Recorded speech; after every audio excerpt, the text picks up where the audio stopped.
25টি জেলায় বইছে তাপপ্রবাহ। বাংলাদেশের এই সব জায়গায় সতর্কতা জারি করছে আবহাওয়া দপ্তর।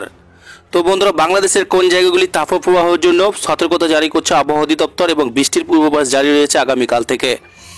বিস্তারিত জানতে হলে ভিডিওটিকে প্রথম থেকে শেষ অবধি সম্পূর্ণ দেখবেন। আর এই ধরনের লেটেস্ট খবরগুলি পাওয়ার জন্য চ্যানেলটিকে সাবস্ক্রাইব করে আমাদের সঙ্গে থাকবেন। তো চলুন এক নজরে দেখে নেওয়া যাক।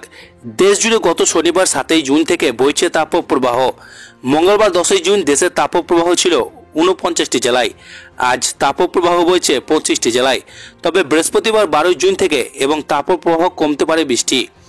বুধবার 11 জুন সন্ধ্যায় আবহাওয়া অফিসে নিয়মিত পূর্বাভাসে বলা হয়েছে আজ টাঙ্গাইল, ময়মনসিংহ, মৌলভীবাজার, ফেনী, ব্রাহ্মণবাড়িয়া, বাগেরহাট, যশোর, কুষ্টিয়া এবং চুয়াডাঙ্গা জেলাসহ রংপুর, রাজশাহী বিভাগের ওপর দিয়ে মৃদু তাপপ্রবাহ বয়ে যাচ্ছে এবং তা কিছু কিছু জায়গায় প্রশমিত হতে পারে। সন্ধ্যা 6টা থেকে পরবর্তী 24 ঘন্টায় পূর্বাভাসে বলা হয় রবিশাল, চট্টগ্রাম, সিলেট বিভাগের কিছু কিছু জায়গায় এবং রংপুর, রাজশাহী, ময়মনসিংহ, ঢাকা, খুলনা বিভাগের 2-1টি জায়গায় অস্থায়ীভাবে দমকা হাওয়া সহ হালকা থেকে মাঝারি ধরনের বৃষ্টি, বজ্রসহ বৃষ্টি হতে পারে।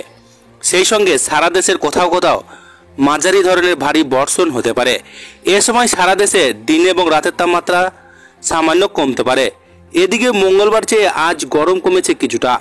আজ দেশের সর্বোচ্চ তাপমাত্রা রেকর্ড করা হয়েছে রাজশাহীতে 37 ডিগ্রি সেলসিয়াস। গতকাল দেশের সর্বোচ্চ তাপমাত্রা ছিল নীলফামারী এবং ডিমলায় 38 ডিগ্রি সেলসিয়াস। আবহাওয়াবিদ মোহাম্মদ ওমর ফারুক জানান, গতকালের চেয়ে আজ দেশের তাপমাত্রা 1 ডিগ্রি সেলসিয়াস কমেছে। গত 24 ঘন্টায় সর্বোচ্চ তাপমাত্রা 68 মিলিমিটার বৃষ্টি হয়েছে রাঙামাটিতে। রাজশাহী বিভাগ ছাড়াও মোটামুটি দেশের সব বিভাগেই বিচ্ছিন্নভাবে বৃষ্টি হয়েছে।